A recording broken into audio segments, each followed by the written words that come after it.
সকালের এই স্নিগ্ধ আকাশটাই যেন পুরোটা দিন ভালো করে কাটানোর একটা রসদ জুগিয়ে দেয়। আমার ক্ষেত্রে কিন্তু সেটাই হয়। Good morning everyone, welcome back to my channel. তোমরা কেমন আছো? আশা করছি সবাই ভালো আছো, সুস্থ আছো, আর আমিও মোটামুটি ভালোই আছি। সকালে ঘুম থেকে উঠেছি আর বাইরেটা দেখলাম, এত ভালো লাগছে, তোমাদের তো শেয়ারই করলাম তোমাদের সাথে। তারপর ফ্রেশ হয়ে নিলাম।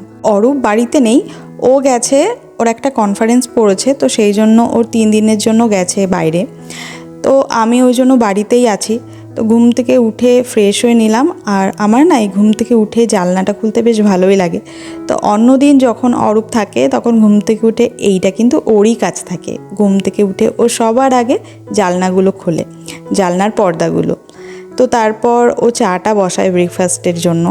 কিন্তু আজকে যেহেতু ও নেই, তো আমাকেই সেটা করতে হবে। তো আমি এখানে এসে দেখলাম যে রাত্রে যে বাসনগুলো মেজে রেখেছিলাম সেগুলো শুকিয়ে গেছে। তো এইগুলো আমি জায়গায় জায়গায় রেখে দিচ্ছি। আর তোমাদের সাথে কি হয় জানি না, আমার ক্ষেত্রে কিন্তু সেটাই হয় যে বাড়িতে কেউ না থাকলে নিজের জন্য যেন রান্নাটা করতে একদমই ইচ্ছা করে না। তো সকালবেলা থেকেই ভাবছি যে কি রান্না করব, অরূপও বাড়িতে নেই।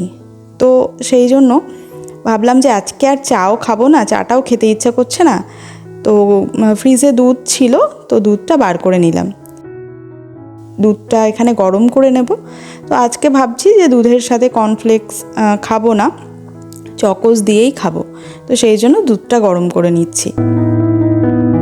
আর এখানে না এই যে আমরা যে মিল্কগুলো নিয়ে আসি, এইগুলো কিন্তু বিভিন্ন ধরনের হয়, মানে ফ্যাটের পার্সেন্টেজ লেখা থাকে। তো কোনোটার ফুল ফ্যাট থাকে, কোনোটার 0 ফ্যাট থাকে, এরকম। তো আমরা কম ফ্যাটের মিল্কটাই নিয়ে আসি। আর এখানে এই দুধগুলো না অনেক দিন পর্যন্ত থাকে, মানে 1 মাস 2 মাস পর্যন্ত এগুলো ভালো থাকে। এদিকে দুধটা গরম হয়ে গেছে আর আমি উপর থেকে চকোসটাও দিয়ে নিচ্ছি। এটা অবশ্য অরূপ খেতে খুব পছন্দ করে, আর আমি মোটামুটি, খুব একটা ভালো লাগে না, কিন্তু মোটামুটি আর কি। তো এই যে চকোসের সাথে আমি একটুখানি হানি দিয়ে নিলাম। আর আজকে যেহেতু চা খাবো না, তো সেই জন্য ভাবছি যে সাথে একটা কলাও দিয়ে নিই। তো একসাথে একটু ভারী করে ব্রেকফাস্টটা করে ফেলি। একা একা না খেতে আমার একদমই ভালো লাগে না, আর রান্নাও করতে ভালো লাগে না একার জন্য। কার কার এমন হয় আমাকে কিন্তু কমেন্টস করে জানিও তোমরা। দেখো, ব্রেকফাস্টটা নিয়ে বসে পড়েছি আর সাথে নিয়েছি 1 মুঠো কাজু বাদাম। কাজু বাদাম খেতে কিন্তু আমার ভীষণ ভালো লাগে। আমার জানো তো এই প্রথম যে বিদেশে আমি একা একা 3 দিন রয়েছি।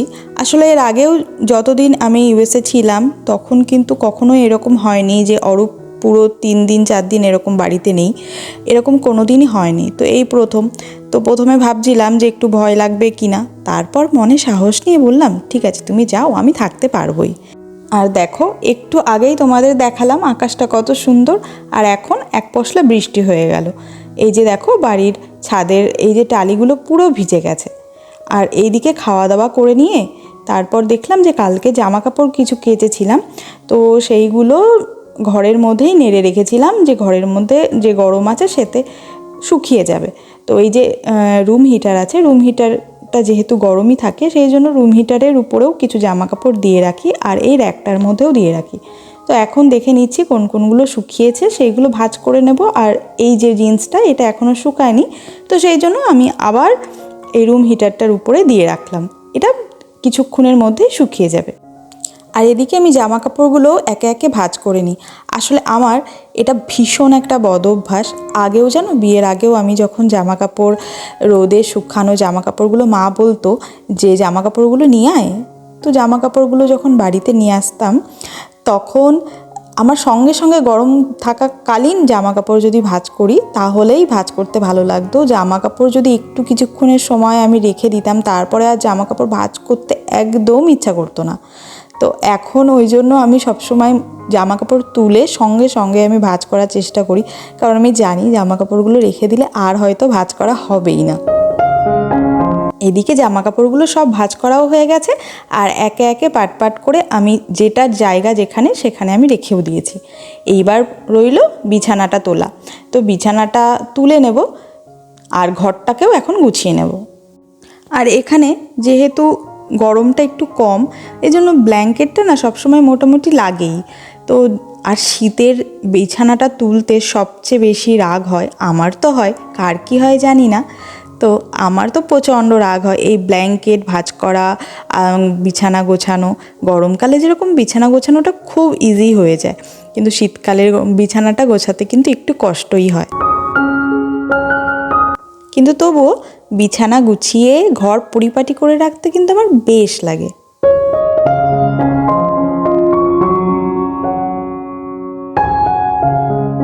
এদিকে আমার বিছানাটা গোছানোও হয়ে গেল, আর ঘরও কিন্তু মোটামুটি গোছানো হয়ে গেছে। এইবার একটু ওই দিকটাই যেতে হবে, ইন্ডিয়াতে একটু কথা বলে নিতে হবে। আমার শ্বশুরমশাই, শাশুড়ি মা, এদিকে আমার মা, দাদা, এদের সাথে একটু সকালবেলাটায় কথা বলে নিলে না দিনটা যেন একটু ভালোই কাটে। তবে রোজ করতে পারি না, কারণ সকালের দিকে যখন অরূপ থাকে তখন ও ল্যাবে যায়, যার জন্য সকালবেলায় আমাকে ওকে ব্রেকফাস্ট করে দেওয়া, ওর লাঞ্চ রেডি করে দেওয়া, সেইগুলোর জন্য একটু মানে অতটা আমি টাইম পেয়ে উঠি না। তবে চেষ্টা করি যে রোজই কথা বলার। তো এই দিকে দেখো জামা কাপড় যখন ভাঁজ করলাম তখন এই যে গ্লাভসটা, যেটা মাইক্রোওয়েভের খাবার ধরার জন্য এই গ্লাভসটা, এটা এখানে রাখতে ভুলে গেছিলাম। এটা কালকে কাচানো হয়েছিল, তো এটাও এখানে রেখে দিলাম। রয়েছে এখানের বাসনগুলো দেখো রয়ে গেছে, যেগুলো ব্রেকফাস্ট করেছি, এই সমস্ত বাসনগুলো এগুলো এখন একে একে মেজে নেব।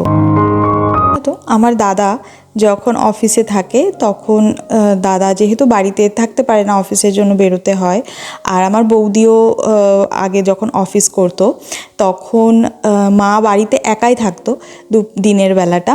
তো মা খুব একা বোর হতো, আর সেই সময় আমাকে ফোন করে বলতো যে মা একাকিত্ব কষ্টের কথাগুলো মা আমাকে বলতো। তো তখন শুনতাম, কিন্তু নিজেকে রিলেট করতে পারতাম না মায়ের সাথে। কিন্তু এখন এই যে 3টে দিন অরূপ নেই, এখন আমি রিয়েলাইজ করছি যে হ্যাঁ, একা থাকাটা সত্যিই খুব কষ্টের। এটা মনের খুব একটা কষ্টের জায়গা, একাকিত্বটা। তো মাকে আমি বুঝ দিই যে দেখো এটা কে মেনে নিতে হবে, ভালো কিভাবে তুমি থাকবে সেটা তোমাকে নিজেকে খুঁজে নিতে হবে। তো আমিও সেটাই ভাবছি যে কি করি। তো সেই জন্য ভাবলাম যে ঠিক আছে, রান্না তো একদমই করবো না সেটা ভাবলে হবে না, তো রান্নাটা একটু করতেই হবে। তো ভাবছি যে একবারে সয়াবিনটা করে নিই, তাহলে দুপুর রাত দুটোতে হয়ে যাবে। তো সেই জন্য সয়াবিনটা আমি নর্মাল জলে ভিজিয়ে নিলাম, তার সাথে একটু নুন দিলাম। তো এই যে ভেজানো এই জলটাই কিন্তু কিছুক্ষণ পরে আমি গরম করে এটা সেদ্ধ করব। একবারে জল দিয়ে আমি একটু ভিজিয়ে রেখে দিলাম। আর ওইদিকে তো বাসনটা আমি মেজেই নিয়েছি, এইবার আমি ঘরটাকে ঝাড় দিয়ে নেব। এখানে তো তোমাদেরকে আগে বলেইছি যে এরকম ঝাঁটাটা দিয়েই ঝাড় দিতে হয় আমাকে। আমার না এই ঝাঁটাটা ঝাড় দিতে আমার প্রচণ্ড রাগ হয়, কিন্তু এখানে কিছু করার নেই, আমি অন্য কোনো ইন্ডিয়ান ঝাঁটা খুঁজে পাইও না। এটা দিয়ে ঝাড় দিয়ে নিচ্ছি। আর এটা যেহেতু কাঠের উপরে ফ্লোরটা, সেই জন্য না এখানে রোজ মোছা যায় না, তো আমি উইকলি একদিন করে মুছি। আর এই জায়গাটা এইটা হচ্ছে টাইলস বসানো, কিন্তু তবুও আমি রোজ মুছি না, তো রোজ ভালো করে ঝাড় দিয়ে নিই।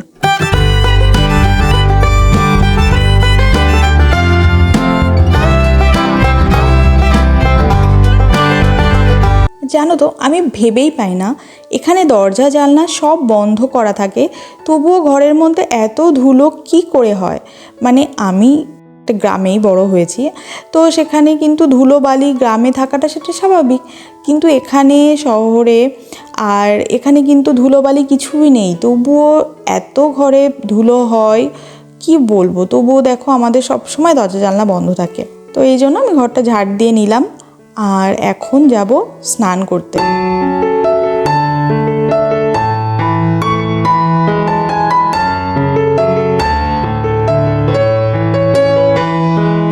স্নান করে চলে এলাম, আর এই যে ঠাকুর পুজো দিয়ে নিচ্ছি। আমার এখানে অল্প কটাই ঠাকুর আছে, কিন্তু রোজ যেন পুজো না দিলে মনটা কেমন একটা করে। তো এই যে পুজো দিয়ে নিচ্ছি, আর পুজো দেওয়ার পর রান্না করব, খাবো।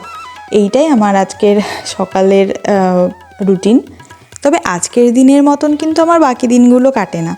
অরূপ যখন বাড়ি থাকে তখন কিন্তু আমার দিনটা অন্য রকমভাবেই যায়, সেটা না হয় তোমাদের সাথে অন্য একদিন শেয়ার করব।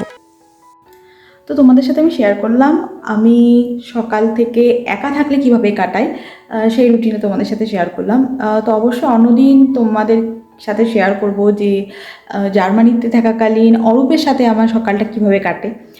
তো আজকে তোমাদের আগেই বলেছি যে আজকে অরূপ বাড়িতে নেই, তো আমি সকালবেলা থেকে কিভাবে করলাম তো সেগুলো তোমাদের সাথে শেয়ার করলাম। আর এখন আমি রান্না করতে যাব। তো রান্না করব নর্মালি ভাত আর সয়াবিন করব। তো অলরেডি তোমরা দেখেই নিয়েছো সয়াবিনটা আমি ভিজিয়ে নিয়েছি, তো ওটা রান্না করব আর লাঞ্চ করব। তো চলো আজকে ব্লগটা এখানেই এন্ড করছি। যদি তোমাদের একটু ভালো লেগে থাকে তাহলে একটা প্লিজ লাইক করে দিও। যারা নতুন দেখছো আমার ব্লগ তারা প্লিজ আমার চ্যানেলটা সাবস্ক্রাইব করে রেখো, আর পাশের যে বেল আইকনটা আছে সেটা অবশ্যই নোটিফিকেশানের আইকনটা সেটা অবশ্যই কিন্তু ক্লিক করে রেখো, তাহলে আমার নতুন আপডেটেড ব্লগগুলো তোমরা অবশ্যই দেখতে পাবে ভালো করে, উপরে তোমাদের নোটিফিকেশান চলে আসবে। আর হ্যাঁ, তোমরা সবাই ভালো থেকো, সুস্থ থেকো, টাটা। আবার দেখা হচ্ছে নতুন কোনো ব্লগে।